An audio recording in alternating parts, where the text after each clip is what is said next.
mind extends out past the body. You have no obligation to believe that fact, but ignoring it might be a bit naive, considering the very agencies who bet on your disbelief secretly use this knowledge for their own gain and curiosity. Eventually, all that is hidden must come to the light, and the results of multiple remote viewing projects have been declassified by the CIA due to legislative requirements. Things remote viewed on Earth are easily verified, but substantiation methods for this next project called Stargate would be much more extensive, requiring satellite probe technology. The remote viewers did not know this, and like all previous sessions, they were told to report on a set of coordinates kept hidden from view. Joe McMoneagle got settled and leaned into the Akashic, source records of all information past and present, accompanied by Robert Monroe himself and, of course, CIA agents. Monroe brought the entrancement methods needed to enhance Joe's innate abilities. The CIA brought the equipment, funding, and, wouldn't you know it, total control. The weirdness kicked off when Joe tapped in and spoke. It looks like a pyramid form, very high and sitting in a large depressed area, yellowish in color. There are severe clouds, a dust storm. Everything's real weird. I'm looking at the after effect of a major geological trauma. The agent in control chimed in. Go back to the time before this. Total difference. Large flat surfaces, very smooth angles and walls, really large, megalithic. See if you can find any activity. People, very tall, but it's only a shadow. It's as if they were there, but are not anymore. Go back to the time when they are there.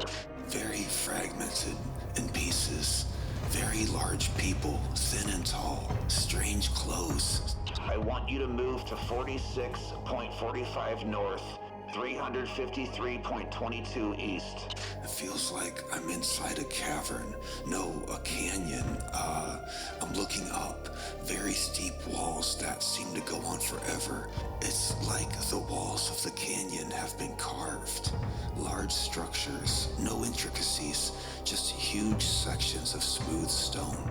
Move to 45.86 north, 354.1 east. You might notice these coordinates are specific and very close to the previous coordinates. Let's keep this in mind. The end of a very large road. There is a marker standing, very large, a Washington Monument overlay. It's like an obelisk.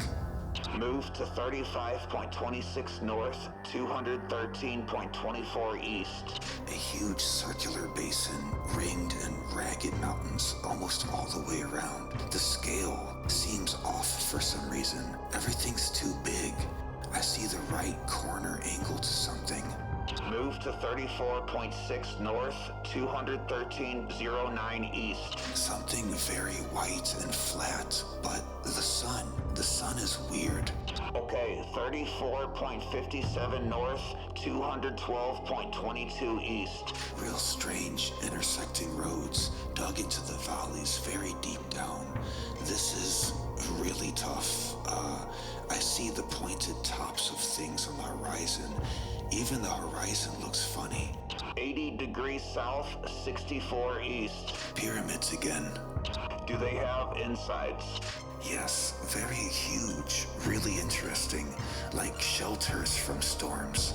All right, go inside and find some activity. Different chambers, stripped of all furnishings, strictly functional for sleeping, no hibernation.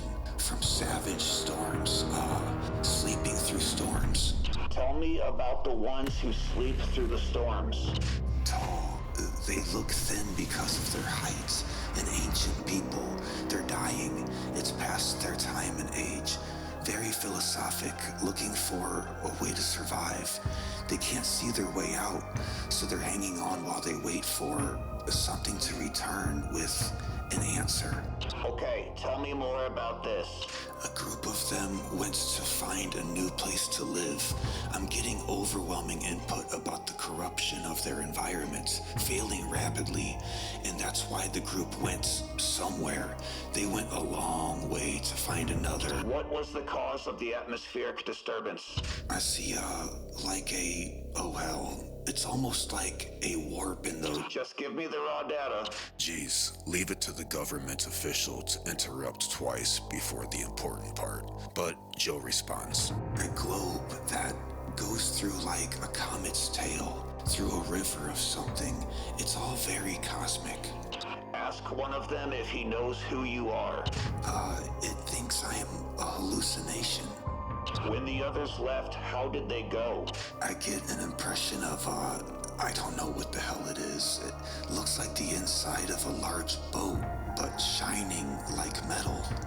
Okay, go with them on their journey and find out where they go. Volcanoes and gas pockets, strange plants, a volatile place, like going from a frying pan then into the fire. Difference is, there's a lot of vegetation where the other place didn't have any. A whole different kind of storm. Alright, it's time to come back now. And as soon as the agent got whatever it is he was looking for, they safely monitored Joe's voltages and polarity reversals till he was back in the room. Man, I must have been way off target. This will end the session. The agents involved never say much, probably ordered from higher not to reveal intentions. But now sitting with the researchers, Joe would find out that he wasn't off target, not one bit. In fact, he might have corroborated a long-held suspicion that has haunted mankind for ages. We'll come back to that. After drawing up his rough sketches from memory, Joe explained to the team that he felt way off because his visions were somehow cracked into a series of filters that weren't filters, and he didn't know how to explain it any more than that. This was something unusual even for remote viewing. Though he doesn't like the phrasing, Joe admits he felt like he touched the Akashic records instead of the reality records, so to speak. Being pressed by the agent, prodding to gather intel, Joe said it felt like a reality one step removed from reality.